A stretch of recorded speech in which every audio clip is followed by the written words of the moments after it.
Population ecology के अंतर्गत population ecology की ग्रोथ, डेंसिटी, मल्टीप्लिकेशन, नेटिलिटी, मोरिलिटी और डिस्पर्सन, डिस्ट्रीब्यूशंस, क्वांटिटी और अनेक अनुपात या अनेक कैरेक्टर का अध्ययन करते हैं। पॉपुलेशन इकोलॉजी यह कोई भी पॉपुलेशंस को किस पैटर्न में डिस्ट्रीब्यूटेड है, लाइन में है, रैंडम में है या ग्रुप में है, इसके बारे में जानते हैं। जैसे कोई भी पर्टिकुलर एरिया में पॉपुलेशन की इंडिविजुअल डिस्ट्रीब्यूशंस किस पैटर्न में है,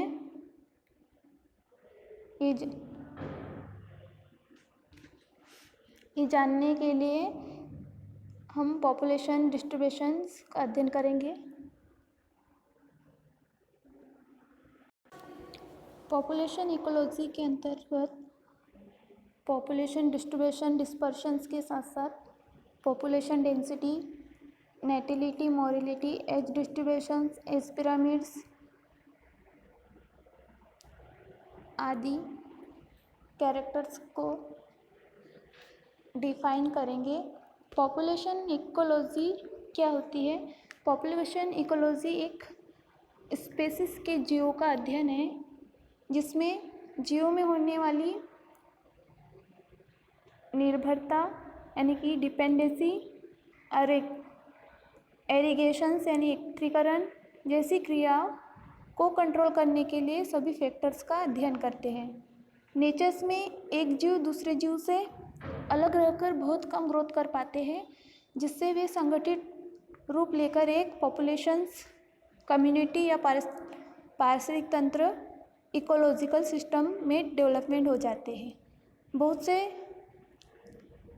जीव जंतु, पेड़ पौधे या जीवधारी आपस में एकत्रित होकर, कंबाइन होकर एक कम्युनिटी बनाते हैं। इसे पॉपुलेशन कम्युनिटी या समष्टि कहते हैं।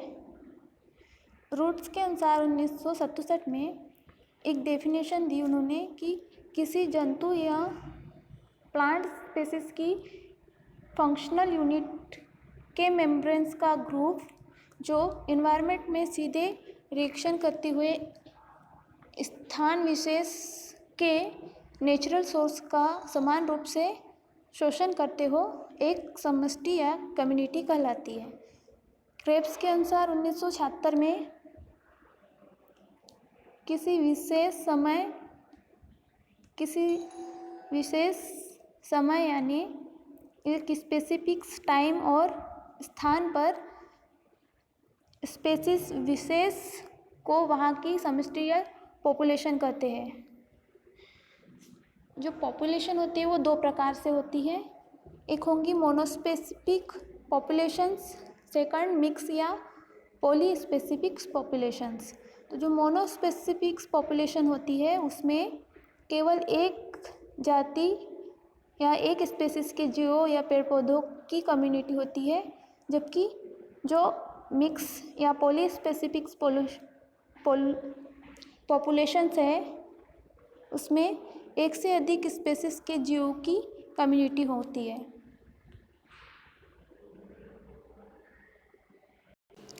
इसमें डिस्ट्रीब्यूशंस या डिस्पर्शंस को देखेंगे।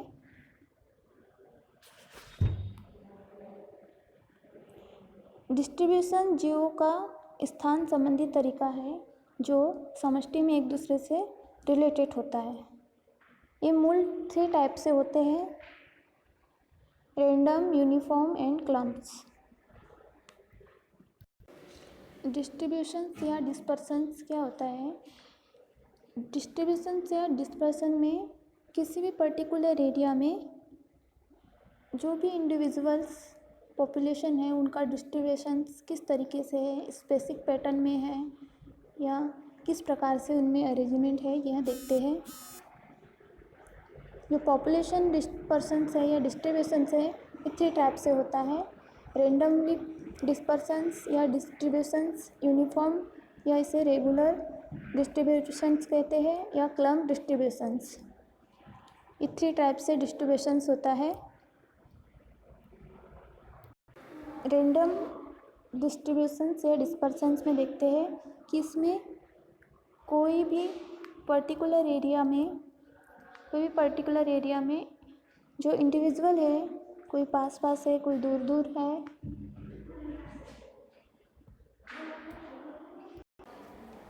इसमें रेंडमली डिस्ट्रीब्यूशन होता है और इंडिपेंडेंटली डिस्ट्रीब्यूट रहते हैं। इसमें ये एक दूसरे पर डिपेंड नहीं करते और स्ट्रॉन्ग अट्रैक्शन फोर्स नहीं होता है, ना ही रिपल्सन फोर्स लगता है। जैसे एग्जाम्पल हो गया, प्लांट्स के सीड्स हवा या कोई माध्यम के द्वारा रेंडमली डिस्ट्रीब्यूट होते हैं, जो इंडिपेंडेंटली कहीं भी डिस्ट्रीब्यूट हो जाते हैं। इस प्रकार रेंडम डिस्ट्रीब्यूशन या डिस्पर्शंस होगा। इसके बाद यूनिफॉर्म डिस्ट्रीब्यूशन देखेंगे। इसमें कोई भी इंडिविजुअल्स है जो इवेंटली डिस्ट्रीब्यूट होता है, इक्वल डिस्टेंस में अरेंज होते हैं।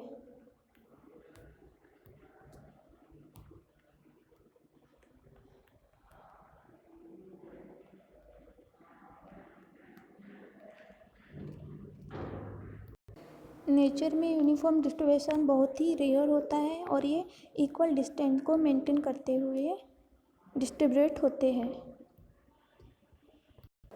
क्लम्प डिस्ट्रीब्यूशंस में ये एक क्लम्प यानी गुच्छे के रूप में डिस्ट्रीब्यूट होंगे। ये रेंडमली भी डिस्ट्रीब्यूट होगा और यूनिफॉर्म क्लम्प्स में भी डिस्ट्रीब्यूट होगा।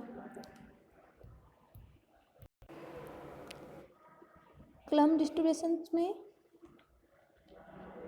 स्ट्रॉन्ग अट्रैक्शन फोर्स लगता है, जिसके कारण ये इंडिविजुअल ग्रुप बनाकर रहते हैं। रेंडम यूनिफॉर्म्स या क्लम्प्स, ये दोनों प्रकार के डिस्ट्रीब्यूशंस में देखे जा सकते हैं। क्लम्प डिस्ट्रीब्यूशंस में ये एक गुच्छों के रूप में या झुंड, समूह, क्लस्टर बनाकर रहेंगे, इसीलिए इसे क्लम्प डिस्ट्रीब्यूशंस कहते हैं। इसमें स्ट्रॉन्ग अट्रैक्शन फोर्स लगता है, इसीलिए ये क्लस्टर या ग्रुप बनाकर रहते हैं। इसको आइडेंटिफिकेशंस करने के लिए delta is equal to variance upon means formula दिया है। अगर डेल्टा की वैल्यू 1 से ज़्यादा हो तो क्लम्प डिस्पर्शंस होगा और डेल्टा की वैल्यू 1 से कम है तो वहाँ अट्रैक्शंस फोर्स नहीं लगता, इसीलिए यूनिफॉर्म डिस्ट्रीब्यूशन या डिस्पर्शंस होगा।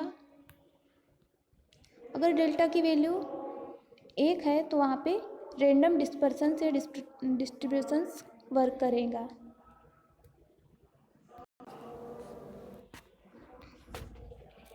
क्लम्प डिस्ट्रीब्यूशन जो गुच्छों या क्लम्प के रूप में क्लस्टर के फॉर्म में रहेंगे। रेंडम जो इंडिपेंडेंटली किसी भी पर्टिकुलर एरिया में इंडिपेंडेंटली रहेंगे। यूनिफॉर्म में सेम डिस्टेंस मेंटेन करेंगे।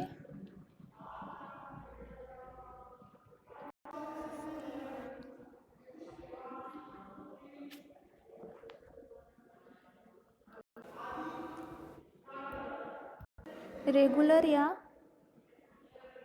यूनिफॉर्म डिस्ट्रीब्यूशन डिस्पर्शंस में सेम इक्वल डिस्टेंस है। रेंडम डिस्ट्रीब्यूशन में इंडिपेंडेंटली बिखरे हुए रहेंगे और जो क्लम्प है, क्लम्प में एक क्लस्टर के फॉर्म में डिस्ट्रीब्यूट रहते हैं।